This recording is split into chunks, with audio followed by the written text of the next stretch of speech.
Ορθοδοξία, Ελληνισμός και Κακοδοξία. Μια εκπομπή για την Ορθόδοξη πίστη, για την πατρίδα και για τις αιρέσεις που ταλαιπωρούν την κοινωνία μας. Την εκπομπή επιμελείται και παρουσιάζει ο πρωτοπρεσβύτερος πατήρ Κωνσταντίνος Καντάνης, εφημέριος Ιερού Ναού Αγίου Δημητρίου Αγρινίου.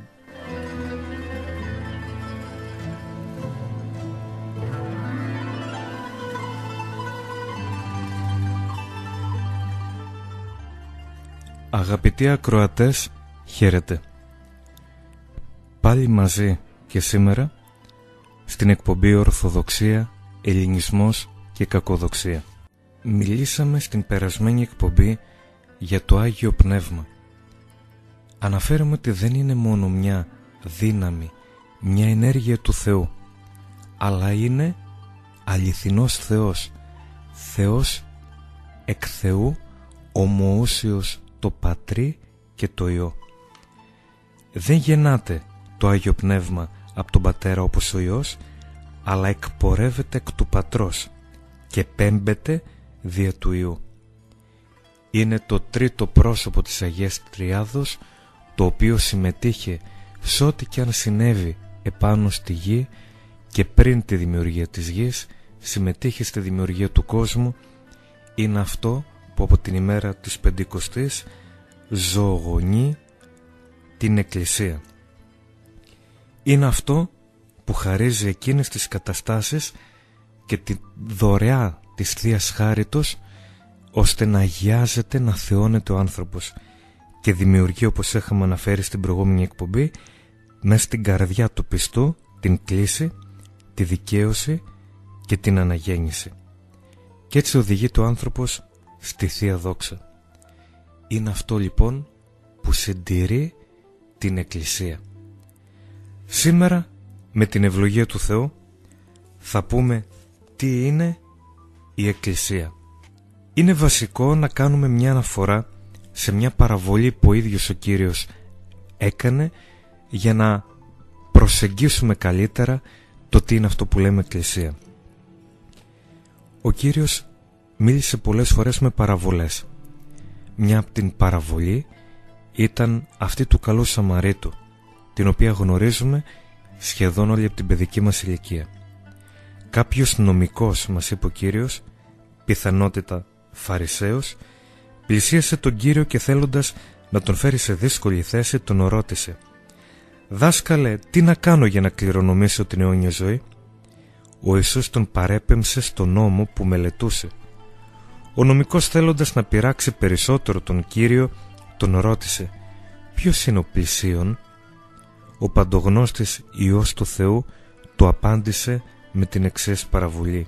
Του είπε: «Κάποιος άνθρωπος κατέβαινε από το Ιεροσόλυμα προς την Ιεριχώ. Ληστές του επιτέθηκαν, τον γύμνωσαν, τον έδιραν και τον εγκατέλειψαν ετοιμοθάνατο.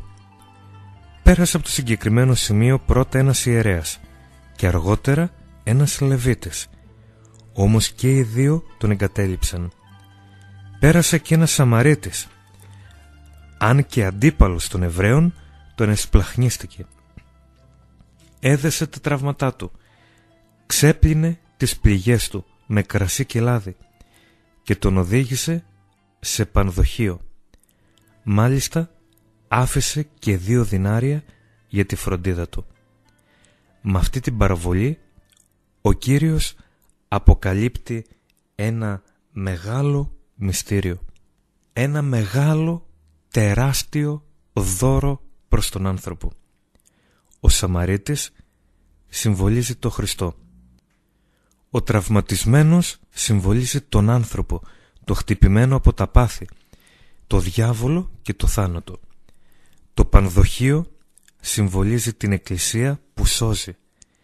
Το λάδι και το κρασί με τα οποία έπλυνε το σώμα του χτυπημένου ανθρώπου συμβολίζει τα μυστήρια της Εκκλησίας μας, ενώ τα 2 δινάρια που έδωσε στον πανδοχέα εννοούν την Παλαιά και την Καινή Διαθήκη. Και ό,τι άλλο αν θα χρειαστεί, είπε ο καλός Σαμαρίτης, θα στο αποδώσω όταν θα ξανάρθω. Και συμβολίζει αυτό το ό,τι άλλο χρειάζεται, την Ιερά Παράδοση, την αποκάλυψη του Θεού μέσω των πατέρων, για να μπορέσουν να κατανοήσουν το τι είναι ο Θεός, να λάβουν την ευρύτερη γνώση και εμπειρία περί Θεού. Τι είναι όμως η Εκκλησία, αυτό το δώρο του Θεού προς τον άνθρωπο? Ποιος ο σκοπός και η προσφορά της Εκκλησίας? Ποια θα πρέπει να είναι και η δικιά μας στάση απέναντι σε αυτή?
Τι είναι λοιπόν Εκκλησία?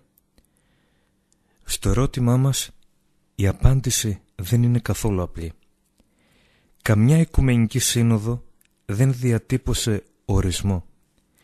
Γίνεται μόνο αναφορά στο άρθρο του Συμβόλου της Πίστεως της Δευτέρας Οικουμενικής Συνόδου.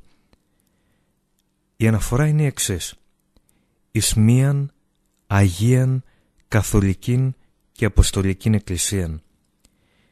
Οι Άγιοι συγγραφείς της Αγίας Γραφής χρησιμοποίησαν διάφορες εικόνες για να χαρακτηρίσουν την Εκκλησία. Την ονομάζουν έτσι οίκο πνευματικό, νύμφη Χριστού, οικοδομή, πανδοχείο, λαός του Θεού, Γεώργιον, βασιλεία Θεού, πίμνη, σώμα Χριστού. Η πιο εκφραστική από όλες τις υπόλοιπες είναι η εικόνα ως σώμα Χριστού. Η Εκκλησία στη φύση της είναι μυστήριο. Κάτι που υπερβαίνει την ανθρώπινη κατάληψη. Είναι μυστηριώδης ένωση του Θείου και του ανθρωπίνου, του σαρκοθέντος Θεού Λόγου με τα σεσωσμένα μέλη του σώματός του. Μια ένωση του αοράτου τμήματος της Εκκλησίας με το επίγειο και το ορατό. Αυτό φανερώνει και ο Απόστολος Παύλος όταν στην προς Εφεσίους επιστολή μας λέει: ο Χριστός κεφαλή της Εκκλησίας και αυτός εστίν σωτήρ του σώματος.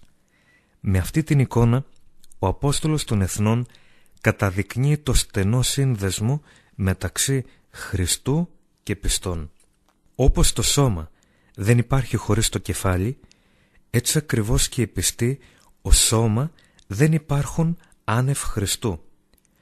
Άριστα ο Ιερός Αυγουστίνος σημειώνει: η Εκκλησία είναι ο Χριστός ο μεθυμών, ον και εις τους αιώνας παρατηνόμενος. Η Εκκλησία λοιπόν υπήρχε προαιωνίως στην άπειρη σκέψη και πρόθεση του Θεού. Η αρχή και η ρίζα της Εκκλησίας βρίσκεται στο υπερούσιον αΐδιον τριαδικό Θεό και όχι στους ανθρώπους. Έλαβε την αρχική της μορφή πριν τη δημιουργία του ορατού και υλικού κόσμου, τότε ακριβώς που οι άγγελοι ενούσαν το Θεό. Αργότερα ενώθηκαν με τους αγγέλους και οι άνθρωποι, οι οποίοι έγιναν μέλη της επιγείου Εκκλησίας. Έτσι η Εκκλησία στην πρώτη φάση της ήταν μη βλεπομένη αλλά νοουμένη πόλης. Γι' αυτό η Αγία Γραφή την ονομάζει Άνω Ιερουσαλήμ. Ο Άγιος Ιωάννης ο Χρυσόστομος στο έργο το Εγκόμιο εις Μάξιμον συσχετίζει τη γέννηση της Εκκλησίας με τη δημιουργία της Εύας από την πλευρά του Αδάμ και παρατηρεί: όπως η Εύα από της πλευράς του Αδάμ γεννήθηκε, έτσι και εμείς από την πλευρά του Χριστού. Όταν πάνω στο σταυρό το σώμα του Χριστού λογχίστηκε από το στρατιώτη, από την Αγία του πλευρά βγήκε αίμα και νερό.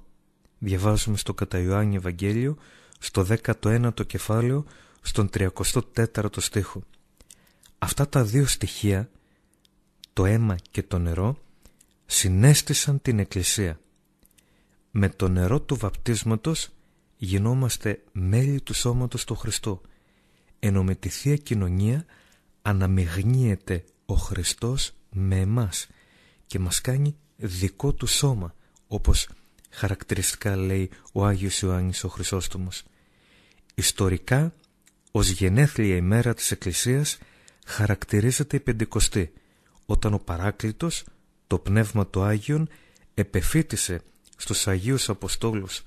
Όμως η πρώτη εμφάνιση της Εκκλησίας στη γη σημειώθηκε εν το Χριστό, όταν Αυτός εγκαθίδρυσε την Εκκλησία στη γη με το κήρυγμα για μετάνοια και τη συγκέντρωση γύρω του των πρώτων μαθητών. Όλα αυτά, αγαπητοί, βεβαιώνουν ότι η Εκκλησία του Χριστού, η Ορθόδοξη Εκκλησία, δεν έχει κάτι ομοιότες πάνω στον κόσμο. Γι' αυτό το λόγο είναι μία. Μία η κεφαλή, ο Χριστός, ένα το σώμα του, η Εκκλησία. Κεφαλή με πολλά σώματα δεν νοείται. Ούτε ένα σώμα με πολλές κεφαλές δεν νοείται. Μόνο το θηρίο της Αποκαλύψεως είναι πολυκέφαλο. Άρα οι υπόλοιπες συναγωγές, παπικοί, προτεστάντες, γνωστικοί, χοέ, μάρτυρες του Ιεχωβά, μουσουλμάνοι και όλοι οι υπόλοιποι δεν αποτελούν εκκλησίες, αλλά αίρεση, πλάνη και εναντίωση κατά του αληθινού Θεού. Είναι επίσης η Εκκλησία μας Αγία, γιατί Άγιος είναι ο Θεός που ηγάπησε την Εκκλησία και Αυτόν παρέδωκε υπέρ αυτής ή να αυτήν αγιάσει, καθαρίσας το λουτρό του ύδατος εν ρήματι ή να παραστεί σε αυτήν εαυτό ένδοξον την Εκκλησία, μη έχουσαν σπήλων ή ρητίδα είτε των τιούτων, αλλά είναι η Αγία και άμωμος. Διαβάζουμε από τον Απόστολο Παύλο στην προς Εφεσίους επιστολή στο 5ο κεφάλαιο. Είναι επίσης η Εκκλησία μας καθολική. Ονομάζεται καθολική με τοπική και κυρίως με τροπική έννοια. Με τοπική έννοια η Εκκλησία ονομάζεται καθολική διότι δεν περιορίζεται σε ένα έθνος όπως η Ιουδαϊκή Συναγωγή μόνο στους Εβραίους, αλλά επεκτείνεται σε ολόκληρο τον κόσμο. Με τροπική έννοια η Εκκλησία ονομάζεται καθολική γιατί εν αντιθέσει προς τις αιρετικές κοινότητες κατέχει όλη την αλήθεια της πίστεως και όχι μόνο ένα μέρος, όχι μόνο ένα τμήμα. Καμιά σχέση λοιπόν η Καθολική Εκκλησία με την Παπική Συναγωγή και τις άλλες αιρέσεις. Γι' αυτό λοιπόν η θεωρία των κλάδων που τόσο κηρύττουν κάποιοι μοντέρνοι θεολόγοι και φιλοενωτικοί με τους παπικούς είναι εκτός διδασκαλίας Χριστού. Το ότι επειδή υπάρχει παντού σπέρμα αλήθειας, άρα έχουν όλες οι εκκλησίες τμήμα του Θεού, είναι λάθος. Δεν υπάρχει ένα σώμα με δύο πνεύμονες, το δυτικό και το ανατολικό. Υπάρχει ένα σώμα, η Ορθόδοξη Εκκλησία του Θεού, που είναι Αγία, που είναι καθολική, που είναι μία όπως ο Θεός. Τέλος, η Εκκλησία μας χαρακτηρίζεται από τους πατέρες της Δευτέρας Οικουμενικής Συνόδου αποστολική, γιατί ιδρύθηκε με το κήρυγμα των Αποστόλων και κρατά ως παρακαταθήκη την αποστολική διδασκαλία και έχει την λεγόμενη αποστολική διαδοχή. Δηλαδή, οι επίσκοποι της Ορθοδόξου Εκκλησίας είναι διάδοχοι κατευθείαν από τους Αποστόλους, κατευθείαν από τον ίδιο τον Χριστό, και αποτελούν αδιάκοπη σειρά διαμέσου των αιώνων. Υπάρχουν βιβλία στα Πατριαρχεία, κυρίως των Ιεροσολύμων και της Κωνσταντινούπολης, που γίνεται η αναφορά των ονομάτων των Πατριαρχών από σήμερα μέχρι τις ημέρες του Χριστού. Έτσι λοιπόν σχηματίζεται μια λυσίδα. Κάθε χειροτονία είναι ένας κρίκος, μια συνέχεια αυτής της αλυσίδας που λέγεται αποστολική διαδοχή. Οι αιρετικοί, παπικοί και όλοι οι υπόλοιποι, ακόμα και οι παλαιμερολογίτες, απεκόπηκαν από αυτή την αλυσίδα, δημιουργώντας είτε αίρεση κάποιοι, είτε σχίσμα οι υπόλοιποι, και με αυτόν τον τρόπο είναι εκτός Εκκλησίας. Έχουν ξεφύγει από την Εκκλησία, και όσοι θεωρούν ότι πιστεύουν με το δικό τους τρόπο και όχι όπως κηρύττει η Εκκλησία, και αυτοί είναι εκτός των ορίων της Εκκλησίας, όπως σε άλλη εκπομπή θα μιλήσουμε για το δόγμα και τα όρια της Εκκλησίας μας.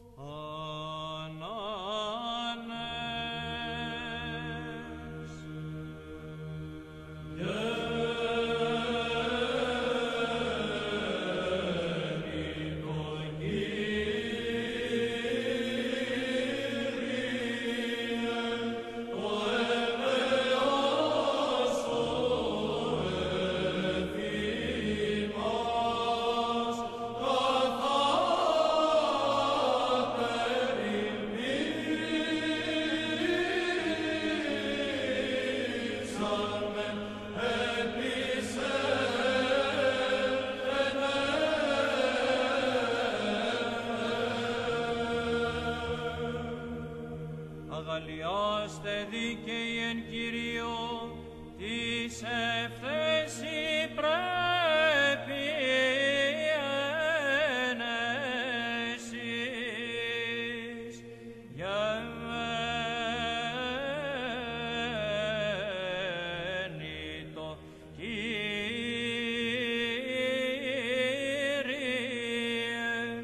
το έλεος σου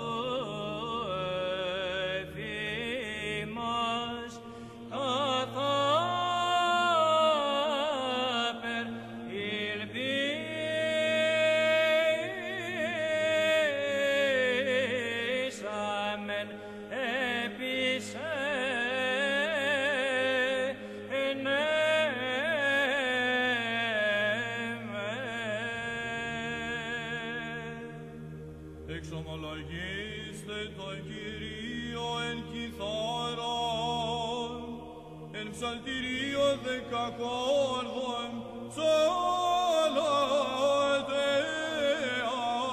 αυτό.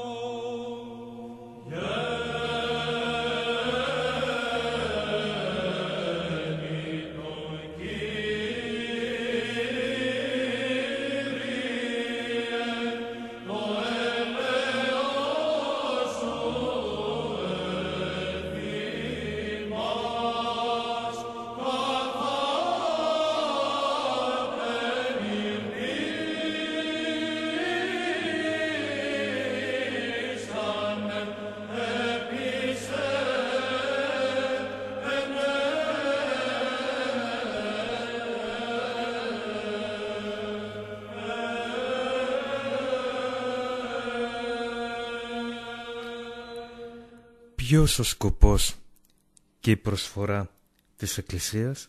Έργο της Εκκλησίας είναι ο εν Χριστώ εκκλησιασμός, δηλαδή η συνάθρηση όλων των ανθρώπων για τη σωτηρία τους.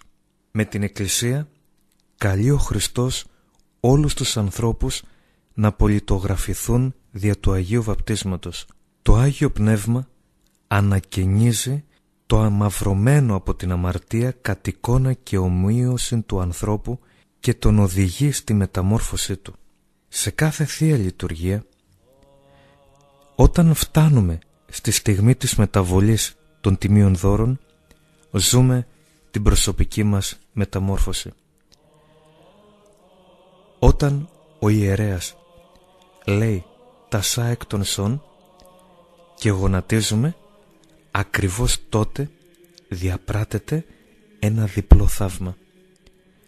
Ο λειτουργός επικαλείται το Θεό και λέει: «Κατάπεμψον το πνεύμα σου το Άγιον εφημάς και επί τα προκείμενα δώρα ταύτα».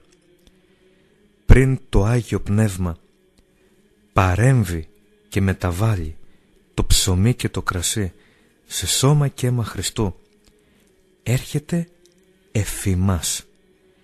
Έρχεται σε όλους εμάς τους βαπτισμένους πιστούς που βρισκόμαστε μέσα στο ναό και εκκλησιαζόμαστε και μας αλλοιώνει.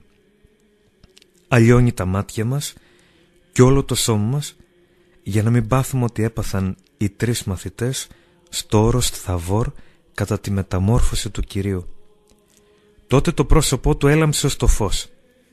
Οι μαθητές δεν άντεξαν το άκτιστο φως της θεότητος και έπεσαν στο έδαφος. Ο Θεός τους αποκάλυψε λίγο από τη θεότητα που είχε πάνω του.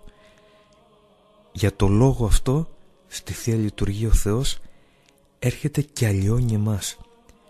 Κάθεται πάνω μας το Άγιο Πνεύμα, για να μπορέσουμε αρχικά να ατενίσουμε το φως της θεότητος που θα λάμψει πάνω στην Αγία Τράπεζα και κατόπιν να μεταλάβουμε ολόκληρη τη θεότητα.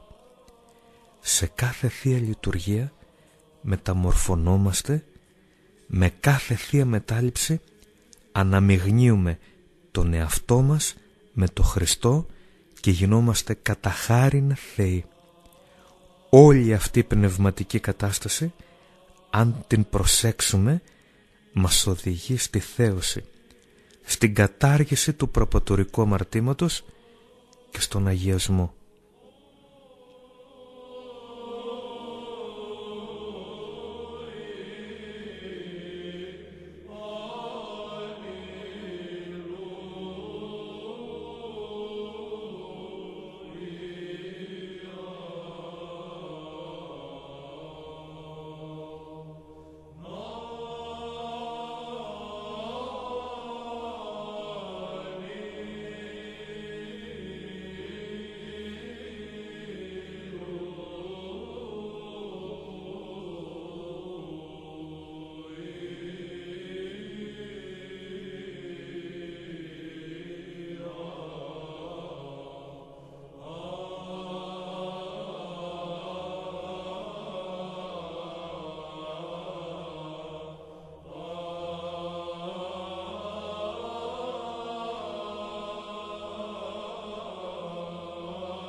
ποια θα πρέπει να είναι η στάση μας απέναντι στην Εκκλησία? Με βάση όλων όσων προαναφέραμε για την Εκκλησία, ο Πατέρας και Δημιουργός όλων των ανθρώπων, ο Τριαδικός Θεός, μας γέννησε για να γίνουμε μέλη της Εκκλησίας και δι' αυτής μέλη του Παραδείσου. Γι' αυτό το λόγο η φράση «πιστεύω με το δικό μου τρόπο» δεν ευσταθεί. Δεν αρκεί να πιστεύουμε και να ομολογούμε πίστη εις μίαν, Αγίαν, Καθολικήν και Αποστολικήν Εκκλησίαν. Για να είμαστε άξια παιδιά της Εκκλησίας, μαζί με την πίστη θα πρέπει να έχουμε και την ομολογία και τη θερμή αγάπη προς τη γλυκιά μας μάνα την Εκκλησία. Να έχουμε την καλή αγωνία για την τιμή της, αλλά και θέση, όχι μόνο προς τους σκανδαλοποιούς και προδότες, αλλά να έχουμε θέση και απέναντι στους εκκλησιομάχους και υπονομευτές της. Δεν μπορούμε λοιπόν να έχουμε το Θεό Πατέρα αν δεν έχουμε την Εκκλησία Μητέρα. Δεν μπορούμε να είμαστε μέλη της όταν δεν πιστεύουμε ορθά στη διδασκαλία και αν κάθε Κυριακή και κάθε εορτή δεν συναθριζόμαστε εν Χριστώ στο ναό Του.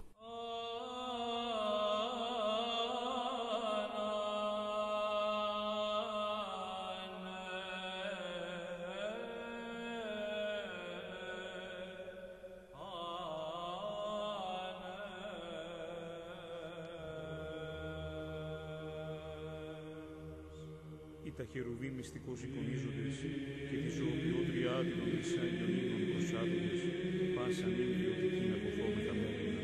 Ως τον βασιλέα των όλων υποδειξόμενοι τις αγγελικές αοράτος δορυφορούμενων τάξεσιν. Αλληλούια, αλληλούια, αλληλούια. Τα χερουβί μυστικώς εικονίζοντες και τη ζωοποιότριά την ομίσαν Ιωνίνων προσάδοντες, πάσαν ημιωτικήν αποφόμεθα μέρηνα. Ως τον βασιλέα των όλων υποδειξόμενοι τις αγγελικές αοράτος δορυφορούμενων τάξεσιν. Αλληλούια, αλληλούια, αλληλούια. Τα χερουβί μυστικώς εικονίζοντες και τη ζωοποιότριά την ομίσαν Ιωνίνων προσάδοντες, πάσαν ημιωτικήν αποφόμεθα μέρηνα. Ως τον βασιλέα των όλων υποδειξόμενοι τις αγγελικές αοράτος δορυφορούμενων τάξεσιν. Αλληλούια, αλληλούια, αλληλούια.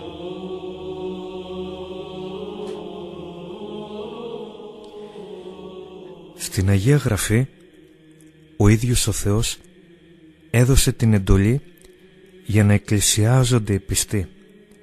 Συγκεκριμένα είπε στο Μωυσή «Εκκλησίασον πρόσμε των λαών και ακουσάτωσαν τα ρήματά μου».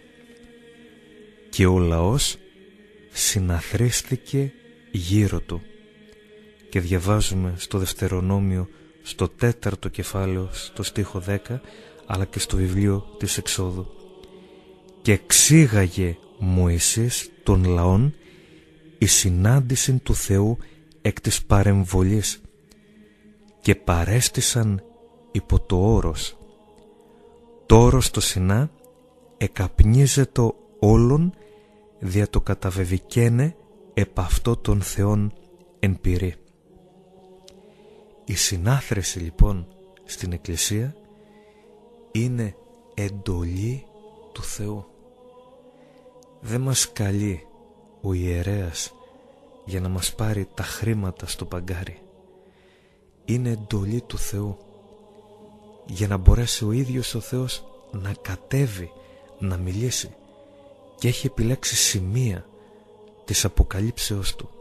Αρχικά το όρο Σινά, τη σκηνή του μαρτυρίου αργότερα, το ναό του Σολομώντος, τον κάθε ναό στο μικρότερο χωριό ή στη μεγαλύτερη ενορία μιας πόλης. Ο Θεός σε κάθε Κυριακή, σε κάθε Θεία Λειτουργία μας καλεί, λέει στον νέο Μωυσή, στον ιερέα, «Εκκλησίασον των λαών μου». Και πρέπει και εμείς, όπως ο Ισραηλιτικός λαός, να προχωρήσουμε και να εκκλησιαστούμε. Στην καινή κτήση στην Εκκλησία, Ο γενάρχης Χριστός, σαν άλλος Μωυσής, συναθρίζει το λαό λοιπόν του Θεού για να συναντηθεί με το Δημιουργό του. Η στάση μας λοιπόν απέναντι της Εκκλησίας θα πρέπει να είναι αποδοχή και υπακοή και διαρκή συμμετοχή στην προσπάθεια συναντήσεως του Θεού. Επαναλαμβάνουμε, η στάση μας ενώπιον της Εκκλησίας είναι μέσα από 3 διαδικασίες που ο ίδιος ο Θεός προώθησε. Πρώτον, αποδοχή.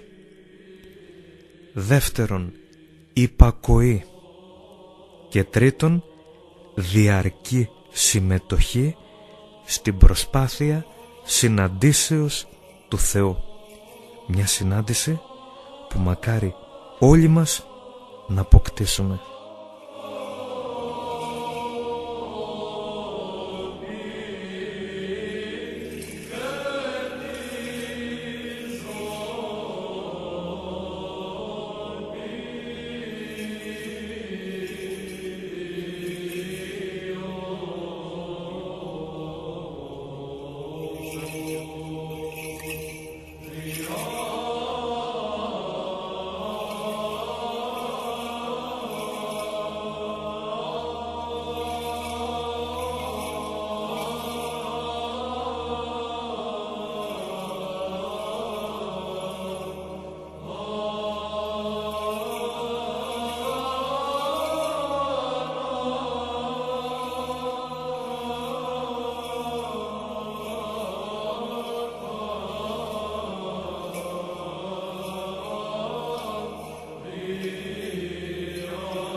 Υπάρχουν όμως, αγαπητοί, σχετικά με την Εκκλησία πάρα πολλά ερωτήματα. Κάποιοι χρησιμοποιούν μάλιστα νέες καταστάσεις που επίσημα η Εκκλησία δεν έχει πάρει θέση για να φέρνει σε διλήμματα τους πιστούς. Τέτοια ερωτήματα είναι: γιατί η Εκκλησία δεν επιτρέπει την καύση των νεκρών? Γιατί η Εκκλησία δεν δέχεται τις μεταμοσχεύσεις? Γιατί έχει νήπιο βαπτισμό και στερεί έτσι την ελευθερία των ανθρώπων? Το βασικότερο για τους νέους: γιατί η Εκκλησία δεν δέχεται τις προγαμιαίες σχέσεις, ακόμα και τη μοιχεία? Ο παπισμός, από αυτά που είπαμε, δεν είναι λοιπόν Εκκλησία? Πώς βλέπουμε πατριάρχη να αγκαλιάζει τον Πάπα και να του δίνει ομόφορα και πετραχίλια? Πώς βλέπουμε να γίνονται μέσα σε εκκλησίες και μέσα στις ενορίες μας γάμοι μεικτοί παπικών και ορθοδόξων και πολλές φορές προτεσταντών? Πώς, αν δεν είναι Εκκλησία, τους δεχόμαστε?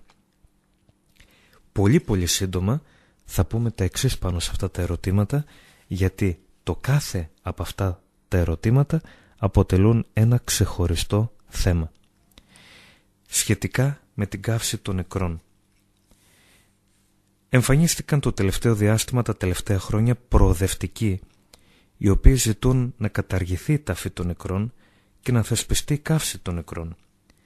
Μάλιστα προσπαθούν να βρουν πολλά πράγματα και επιχειρήματα να κατασκευάσουν υπέρ της καύσης των νεκρών και υπέρ δημιουργίας κρεματορίων στην Ελλάδα. Λένε λοιπόν ότι υπάρχει έλλειψη χώρου στις μεγάλες πόλεις, στα κημητήρια.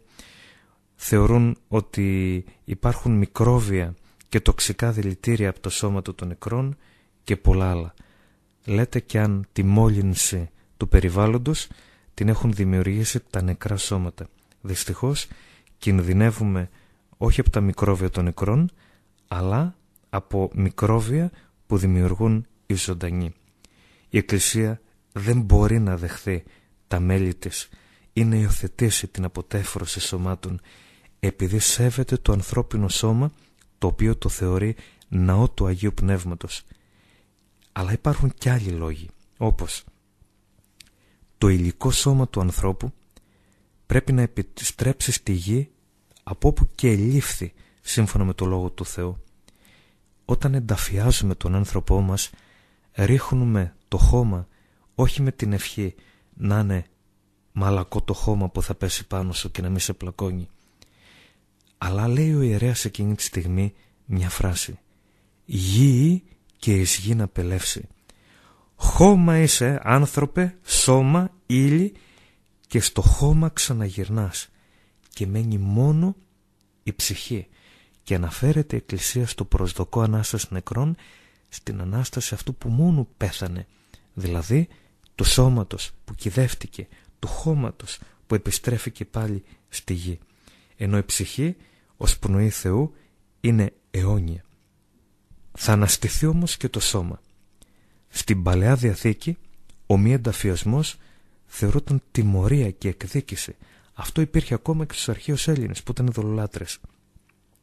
Επίσης η εξώδια ακολουθία συνδέεται στενά με όραση ανθρωπίνου σώματος και όχι τέφρας. Όλα τα τροπάρια κάνουν λόγο για κεκοιμημένο και όχι για αποτεφρωμένο, για σώμα που βρίσκεται μπροστά μας και το οποίο νεκρώνεται, θα διαλυθεί αλλά θα αναστηθεί. Και μιλάμε για τελευταίο σπασμό. Πώς λοιπόν να κάνει η Εκκλησία κηδεία χωρίς σώμα? Με την καύση οι ιατροδικαστικές υπηρεσίες δεν θα μπορούν να καλύπτουν εγκλήματα που έχουν διαπραχθεί. Επίσης η καύση των νεκρών δεν συμφωνεί ούτε με την παράδοσή μας. Ο Κύριος μας ετάφησε κοινό μνημείο. Η ταφή σημαίνει πίστη στην Ανάσταση των σωμάτων.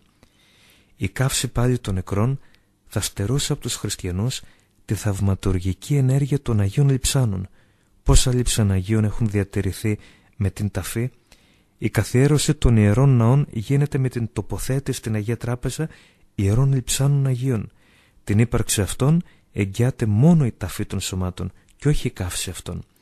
Η στάχτη δεν είναι Άγιο Λείψανο. Εξάλλου μην ξεχνούμε, η αποτέφρωση, η στάχτη, τα δοχεία με τη στάχτη υπάρχουν σε ανατολικές θρησκείες, στο βουδισμό. Άρα λοιπόν κάποιος που θέλει να ζήσει σαν βουδιστής, ας πάει στους βουδιστές να ζήσει και όχι να επιμένει να αλλάξει ολόκληρη η Ελλάδα τις συνήθειές της. Επίσης, κάτω από την επιθυμία καύσεως κρύπτεται περιφρόνηση στο σώμα, απιστία στην Ανάσταση των νεκρών, μεταμψύχωση, κερδοσκοπία, ίσως κρύπτεται και άρνηση της υπάρξεως της ψυχής μετά το θάνατο. Γι' αυτό και η Εκκλησία και οι επίσκοποι μας προς τιμή τους δεν δέχονται να κυδέψουν ή να τελέσουν μνημόσυνα σε όσους ζητήσουν να κάνουν αποτέφρωση. Πρόσφατα και στο Αγρίνιο συγκεκριμένος γιατρός ήθελε να κάνει αποτέφρωση. Η Εκκλησία είπε, ο επίσκοπος, ότι δεν θα κυδευτεί. Είναι ελεύθερος να κάνει ό,τι θέλει, αλλά δεν μπορεί να κυδευτεί αφού μιλά για μη ύπαρξη ψυχής, για μη ανάσταση του σώματος. Είναι θέμα πίστης. Ο άλλος είναι ελεύθερος να κάνει ό,τι θέλει στο χώρο του, έξω από την Εκκλησία. Δεν μπορεί να πει, επειδή εγώ έτσι πιστεύω, θα αλλάξεις εσύ Εκκλησία και θα σε υποχρεώσω να αλλάξεις. Έτσι λοιπόν να ξεκαθαρίζουμε τα θέματα και να αφήνουμε τον ψευτοπροοδευτισμό, ο οποίος δεν είναι πραγματικά πρόοδος, αλλά είναι εγκατέλειψη αρχών. Και αν κάποιος θέλει να εγκαταλείψει τις αρχές του, είναι ελεύθερος να πάει στο καλό του, να τον κάψουν, να γίνει βουδιστής ή οτιδήποτε άλλο θέλει. Όποιος όμως είναι ορθόδοξος, θα πρέπει αυτή η στάση να κρατήσει ολόκληρη Εκκλησία. Ο σύγχρονος κόσμος θέλει να κάψει λοιπόν τους νεκρούς, γιατί του λείπει το αιώνιο, το θεϊκό. Αρνείται ο σύγχρονος άνθρωπος να σκεφτεί τη ζωή που υπάρχει, χωρίς όμως να φαίνεται. Ούτε στα σπλάχνα ως έμβριο τη δέχεται και θέλει την έκτρωσε, ούτε στον τάφο ως λείψανο θέλει την αποτέφρωσε, ούτε στη σκέψη ως αιώνιο πρόσωπο. Και με ό,τι έχει αξία, ομορφιά και ζωή. Και με λοιπόν τα δάση μας, και με τις περιουσίες μας, και με τις αιώνιες αξίες μας, και με τις παραδόσεις μας. Τώρα θέλουμε να κάψουμε και τα σώματά μας. Να λοιπόν η κρίση. Γι' αυτό λοιπόν στην Εκκλησία που δεν υπάρχει κρίση, επιμένει η Εκκλησία να θάπτονται οι κεκοιμημένοι. Εξάλλου κηδεία σημαίνει φροντίδα για τον νεκρό, που είναι η ταφή και όχι η καύση.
Το ίδιο μήκος κύματος είναι και η απάντηση που μπορεί να δώσει κάποιος από την Εκκλησία για τις μεταμοσχεύσεις. Είναι πραγματικά άξιο χαράς όταν βλέπουμε ανθρώπους να θέλουν να θυσιαστούν για να σώσουν άλλους ανθρώπους. Όμως εδώ κρύπτεται ένα μεγάλο πρόβλημα και δίλημμα. Η εισαγωγή του εγκεφαλικού θανάτου ως κριτήριο παύσεως της ζωής συνέπεσε χρονικά με την ανάπτυξη των μεταμοσχεύσεων. Το εμπόριο υπάρχει ακόμα και εκεί. Οι ειδικοί γιατροί θεωρούν ότι με την επέλευση μόνο της νεκρώσεως του στελέχους του εγκεφάλου δεν επέρχεται την ίδια στιγμή ο θάνατος, αλλά λίγο αργότερα. Άρα ο άνθρωπος δεν έχει ξεψυχήσει ακόμα εκείνη τη στιγμή. Ποιος λοιπόν θα εκτελέσει, θα σκοτώσει έναν άνθρωπο που ακόμα είναι ζωντανός για να πάρει την καρδιά του, ναι μεν προσφέροντας ζωή σε έναν άλλον? Πόσα παραδείγματα έχουμε μέσα από την ιατρική που άνθρωποι έχουν ανανύψει ενώ ήταν διασωληνωμένοι για πολλά χρόνια. Με ποιο δικαίωμα λοιπόν μπορούμε να σκοτώσουμε έναν άνθρωπο για να σώσουμε έναν άλλον? Να προσπαθήσουμε με κάθε τρόπο να σώσουμε άνθρωπο, ναι. Πώς όμως να σκοτώσουμε έναν άλλον άνθρωπο? Όποιος λοιπόν δεν παράγει έργο, δεν παράγει ενέργεια, θεωρείται νεκρός και άρα ασήμαντος. Του στερώ τα πάντα, πληρώνω, εμπορεύομαι την καρδιά του, την δίνω. Άλλο είναι η μετάδοση αίματος, άλλο το να δώσουμε τμήμα του νεφρού και να μπορεί να ζήσει ο άνθρωπος με ένα νεφρό, και άλλο να δώσουμε την καρδιά ενός ανθρώπου. Γι' αυτό θα είμαστε πολύ προσεκτικοί. Καλό να λέμε ότι θέλουμε να σώσουμε έναν άνθρωπο, όχι όμως πρέπει να σκοτώσουμε έναν άλλον για να σώσουμε κάποιον άλλον άνθρωπο. Και τώρα που είμαστε υγιείς, εύκολα μπορούμε να πούμε θέλω να θυσιαστώ εκείνη την ώρα. Όταν όμως λίγο πονάμε, αμέσως θέλουμε να τρέξουμε στο γιατρό. Τη δύσκολη ώρα, αν μπορούσαμε να μιλήσουμε, θα δεχόμασταν και τότε να δώσουμε την καρδιά? Γι' αυτό λοιπόν είναι ένα δίλημμα το οποίο θα πρέπει πολύ να προσέξει ο χριστιανός πριν παίρνει την απόφαση να υπογράψει χαρτιά ώστε να είναι δωρητής οργάνων. Εξάλλου, η καρδιά που είναι το κέντρο των ανθρώπων, το κέντρο της πνευματικής ζωής, θα αναστηθεί με όλο το σώμα για να κριθεί με όλα τα μέλη του σώματος για το πώς αμάρτησε ή για το πώς ήταν δίκαιος ενώπιον του Θεού. Χρειάζεται λοιπόν υπερβολική προσοχή σε τέτοια πράγματα. Και η Εκκλησία, έστω και αν βγουν άνθρωποι της Εκκλησίας και πούν ότι κλινικά νεκρός είναι κάποιος που είναι εγκεφαλικά νεκρός, είναι λάθος. Μόνο όταν σταματήσει η καρδιά του ανθρώπου είναι κάποιος νεκρός. Γιατί όμως οι γιατροί δεν παίρνουν την καρδιά όταν έχει σταματήσει η λειτουργία της? Γιατί τότε πραγματικά είναι νεκρός ο άνθρωπος. Διαφορετικά παίρνουν όταν είναι ζωντανός και τον εκτελούν. η Εκκλησία δεν μπορεί να αποδεχθεί ποτέ τον φόνο.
Αστεία φαίνεται και η ερώτηση που κάποιοι χαρακτηρίζουν ανελευθερία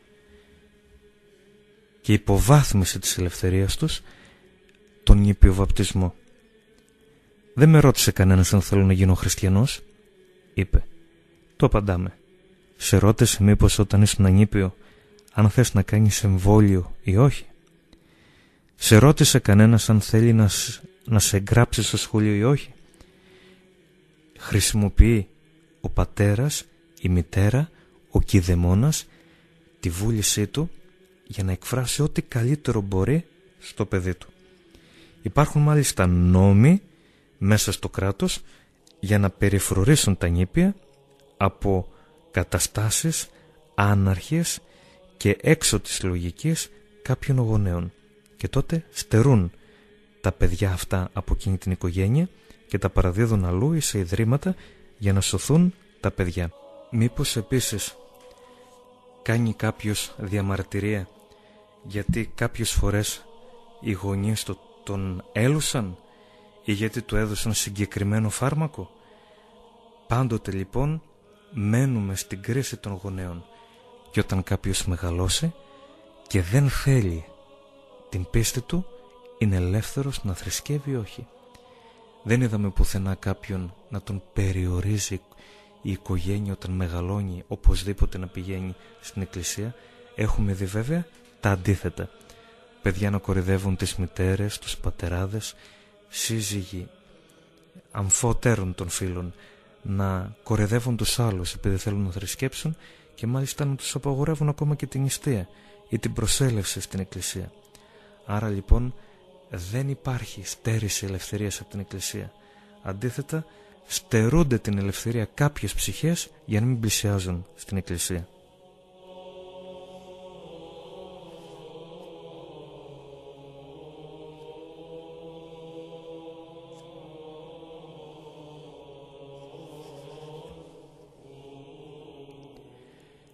Επίσης, πολλοί ισχυρίζονται ότι άλλαξαν οι εποχές.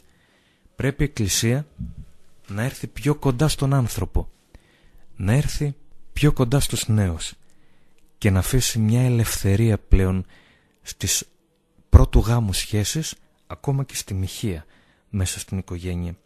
Μπορεί η πολιτεία με νόμο να αποποινικοποιήσει τη μοιχεία, όμως όλοι βλέπουμε τα αποτελέσματα γύρω. Συνεχώς διαλύονται γάμοι, οικογένειες, καταστρέφονται παιδιά. Χωρίς Θεό λοιπόν όλα επιτρέπονται. Ο νόμος του Θεού είναι σαφής, ου μοιχεύσεις. Και μέσα στην Καινή Διαθήκη ο Χριστός ήρθε και μίλησε και για τη σχέση πρώτου γάμου. Με ποιο τρόπο? Πλησίασε στο φρέαρ του Ιακώβ την Αγία Φωτεινή τη Σαμαρίτιδα.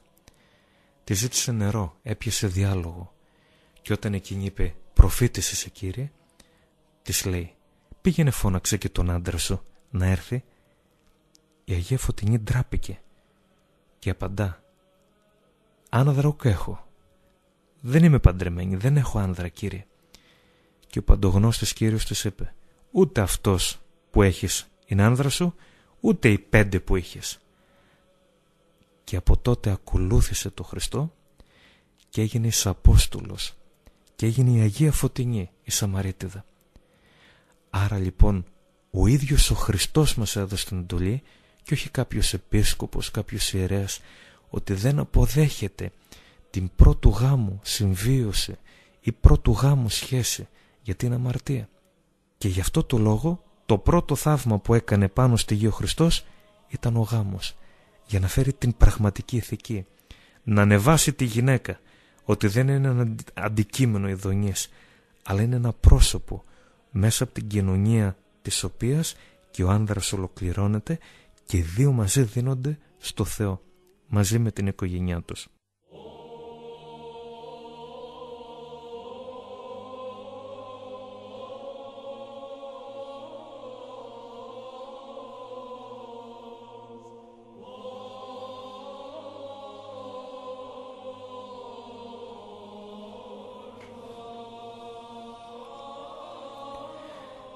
Πριν κλείσουμε όμως την απόψινή εκπομπή,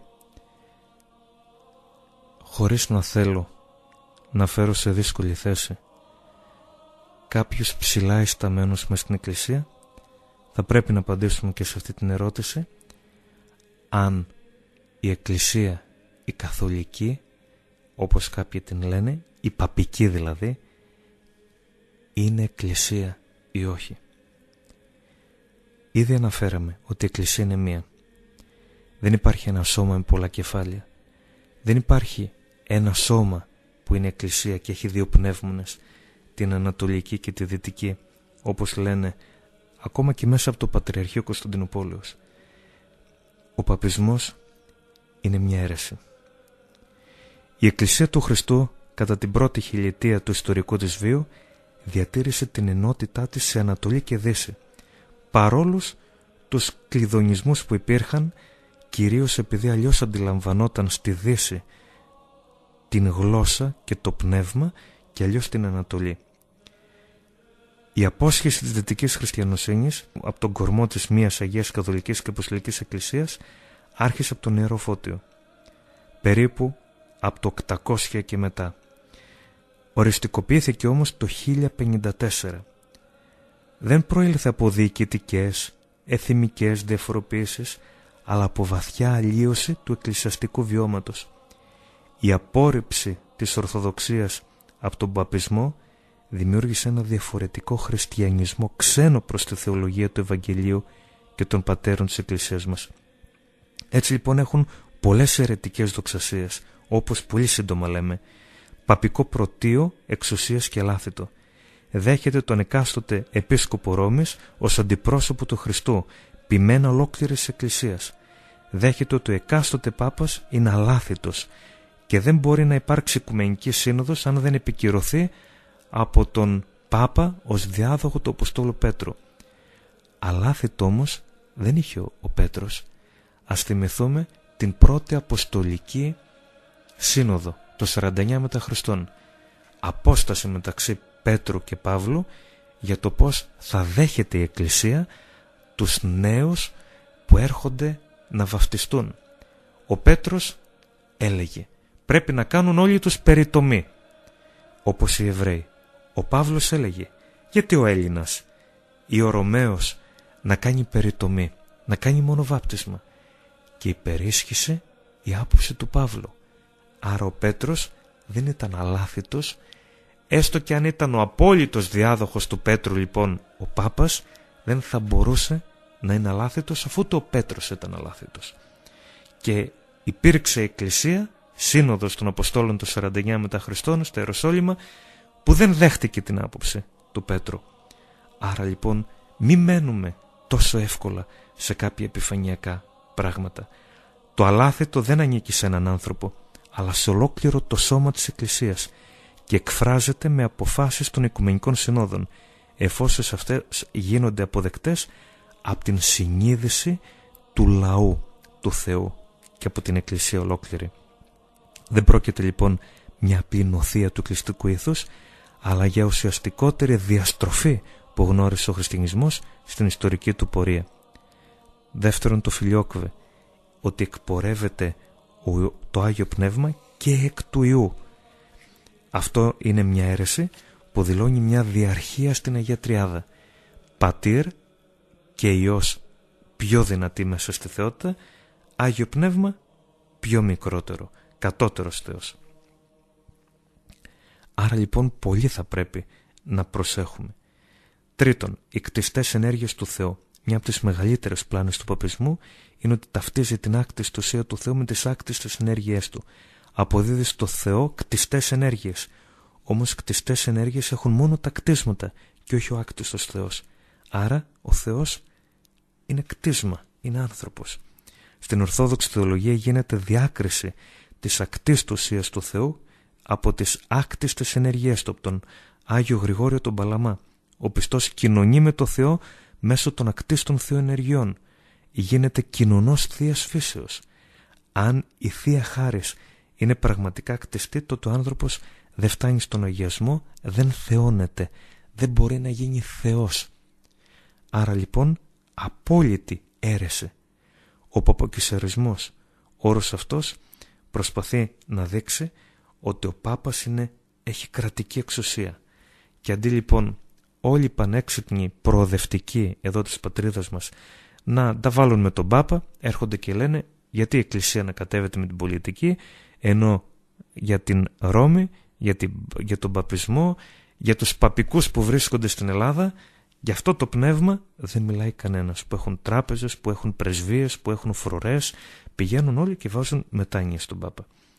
Επίσης, η ικανοποίηση της Θείας Δικαιοσύνης, θεμελιώδες δόγμα του παπισμού, ότι ο Θεός έστειλε τον Υιό του στον κόσμο να σταυρωθεί για να ικανοποιηθεί η Θεία Δικαιοσύνη του από την προσβολή που του έκανε ο άνθρωπος. Με την κακοδοξία αυτή διαστρεβλώνει το πρόσωπο του Θεού Πατέρα. Στον τέλειο και πολύ έσπλαχνον Θεό αποδίδονται χαρακτηριστικά εμπαθούς απλώς ανθρώπου. Η Μαριολατρία επίσης. Έχουν εισαγάγει σαν τέταρτο τμήμα μέσα στο Θεό την Παναγία. Και γι' αυτό πολλές φορές βλέπουμε ότι κάνουμε τα 4 δάχτυλά τους στο σημείο του Σταυρού. Πατήρ, Υιός, Άγιο Πνεύμα και η Μαρία. Υπάρχουν πολλά δόγματα περί ασπίλους συλλήψεως, ότι δεν έχει το προπατορικό αμάρτημα η Παναγία, ότι η Παναγία αναλήφθηκε στον ουρανό χωρίς να γνωρίσει θάνατο και ενταφιασμό. Όλες αυτές οι κακοδοξίες ανυψώνουν τη Θεοτόκο, όπως είπαμε, σαν Θεό, ενώ η Παναγία ήταν άνθρωπος. Αν ήταν Θεός η Παναγία, δεν θα μπορούσε να δώσει την ανθρώπινη φύση στο Χριστό και να σωθεί ολόκληρη η ανθρωπότητα. Αν λοιπόν σε όλες αυτές τις κακοδεξίες προσθεθεί το βάπτισμα που γίνεται μόνο με ραντισμό, το χρήσμα που τελείται μόνο από επισκόπους και αρκετά χρόνια μόνο το βάπτισμα, αντί για Άγιο Άρτο χρησιμοποιούν την όστια, ένα άζυμο ψωμί, έχουν υποχρεωτική αγαμία του κλήρου, στερούν τους λαϊκούς από την κοινωνία του αίματος, του Αγίου Ποτηρίου, τους δίνουν μόνο όστια, μόνο σώμα. Μήπως το μυστικό δείπνο ο Χριστός είπε μόνο λάβετε το σώμα μου, είπε και το αίμα μου, έδωσε σε όλους και το κρασί, το αίμα του και το ψωμί, το σώμα του. Όλα αυτά οδηγούν αβίαστα στο συμπέρασμα πως ο παπισμός δεν είναι μια απλή αίρεση του χριστιανισμού, αλλά παναίρεση και αναίρεση του ίδιου του χριστιανισμού. Γι' αυτό έλεγε ο πατήρ Ιωστίνος Πόποβιτς, ο παπισμός απομάκρυνε ολόκληρο το Χριστό και στη θέση του τοποθέτησε το αλάθητο άνθρωπο, τον Πάπα δηλαδή. Όλοι οι πατέρες της Εκκλησίας μας, χωρίς καμιά εξαίρεση, από τον Άγιο Φώτιο, από τον Άγιο Κοσμά τον Ετωλό, από τον Άγιο Νικόδημο τον Αγιορείτη, από τον Άγιο Νεκτάριο, καταδικάζουν τους παπικούς ως αιρετικούς. Και αφού αυτοί χωρίστηκαν από την Εκκλησία, διακόπηκε η αποστολική τους διαδοχή. Έχασαν το Άγιο Πνεύμα. Γι' αυτό ο αγιασμός τους μυρίζει, χαλάει. Γι' αυτό το λόγο δεν μπορούν να πάρουν σε μεικτό γάμο κοινό ποτήριο. Αν αγαπητοί κάποιο από τα παιδιά μας γνωριστεί με έναν παπικό κάποια φορά, δεν θα σκοτώσουμε βέβαια το παιδί μας, αλλά θα προσπαθήσουμε να τον βαπτίσουμε χριστιανό ορθόδοξο και όχι να κάνουμε μεικτούς γάμους, έναν γάμο εδώ στην Ορθόδοξη Εκκλησία και έναν στην παπική, σαν να λέμε εδώ κατεβαίνει μόνο το παπικό Άγιο Πνεύμα, ενώ στην Ορθόδοξη Εκκλησία θα έρθει μόνο το Ορθόδοξο Πνεύμα. Γι' αυτό λοιπόν και επίσκοποι που ερωτοτροπούν με τον Πάπα και θεολόγοι και άλλοι λαϊκοί πιστοί θα πρέπει να προσέχουμε να μην βρεθούμε κι εμείς έξω από την Εκκλησία και ας είμαστε υψηλά ιστάμενοι. Και να ευχαριστήσουμε τον Θεό που εδώ στην Αιτωλοκαρνανία έχουμε έναν Ορθόδοξο αντιοικουμενιστή επίσκοπο που πολύ μας καθοδηγεί με το Άγιο Πνεύμα του που έχει και τον αγιασμό του στην Ορθόδοξη πίστη. Η Εκκλησία λοιπόν είναι το δώρο του Θεού. Είναι για όλους μας ένα μεγάλο δώρο, είναι η παρουσία του Θεού, είμαστε εμείς μέλη Του. Είναι το αγιασμένο, το θεωμένο σώμα και άφθαρτο σώμα του Κυρίου μας. Όποιος μετέχει σε αυτό σώζεται. Ας μείνουμε πάντοτε μέσα στην Ορθόδοξη Εκκλησία. Αγαπητοί, χαιρέτε.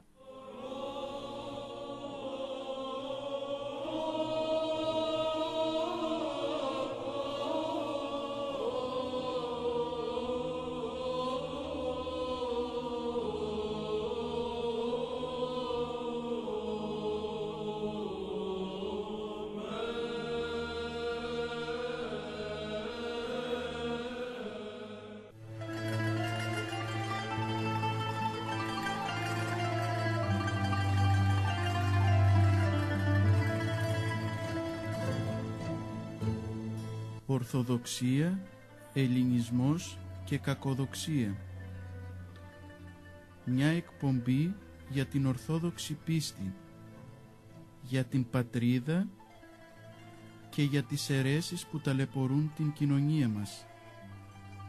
Την εκπομπή επιμελείται και παρουσιάζει ο πρωτοπρεσβύτερος πατήρ Κωνσταντίνος Καντάνης, εφημέριος Ιερού Ναού Αγίου Δημητρίου Αγρινίου.